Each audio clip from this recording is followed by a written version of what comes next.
friends. It's me, Mrs. Smith. Hope you guys are doing well. I just wanted to go over something you might see in your packet. It's called the associative property of multiplication. We have gone over this in school, but this is just a quick video to refresh your memory about what it is and going over it. Now, remember, associative property of multiplication is, in this case, with third grade, we're working on multiplying three numbers.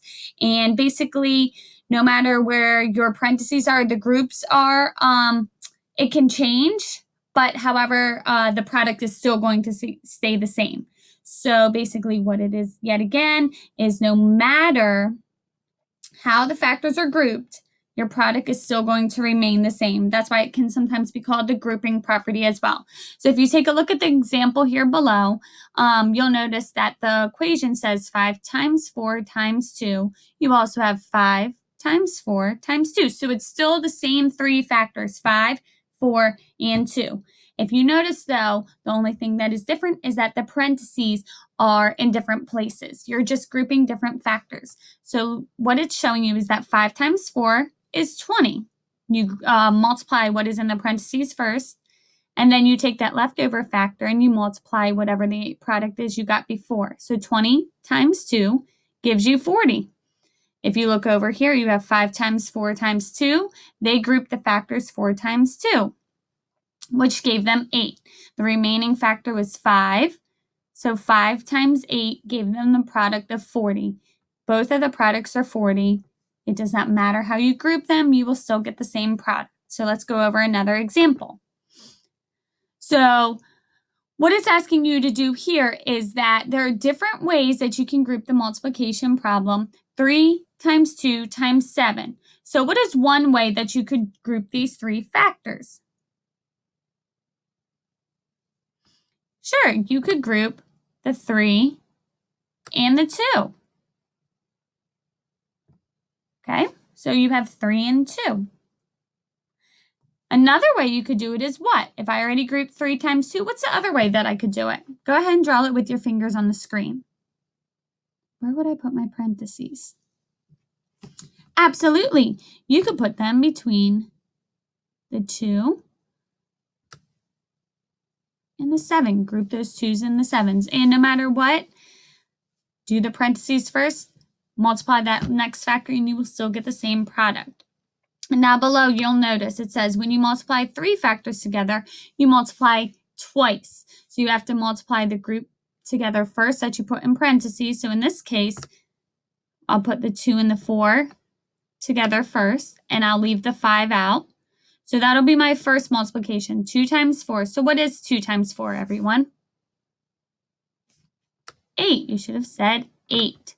So 2 times 4 is 8. And remember, an easy trick is, remember, when you're multiplying by 2's, you're just doubling the other factor. So 2 times 4 is the same thing as doing 4 plus 4, which gives you 8. So now I bring down that 8, and then I carry my last factor over, which is 5. So what is 8 times 5? What is 8 times 5?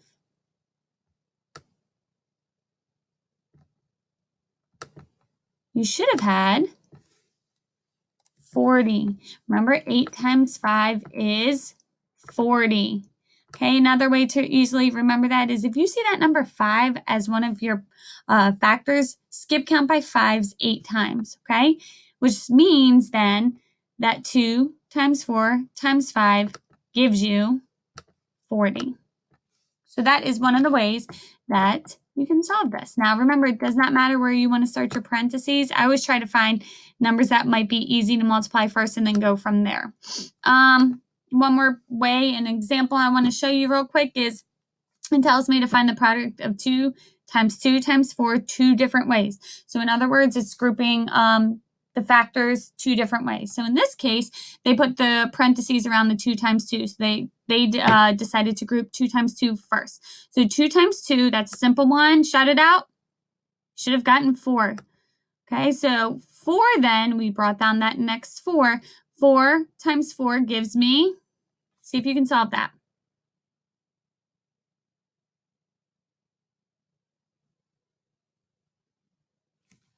Yes, you should have gotten the product of 16. 4 times 4 is 16.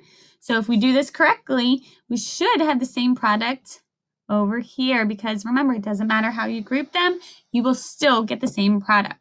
So in this case, they did not group the 2's into 2's. They decided to group the factors 2 times 4. So they carried the 2 down, that last factor, and then they multiplied 2 times 4. What is 2 times 4? Remember, double that 4. 4 plus 4 is? Should have gotten 8. 4 plus 4 is 8, and 2 times 4 is 8. So 2 times 8, yet again, double that factor. 8 plus 8 gives you 16. If you look, you both got 16. Okay, hope this review helped. Hope you all are doing well. Hope to see you guys soon. Bye.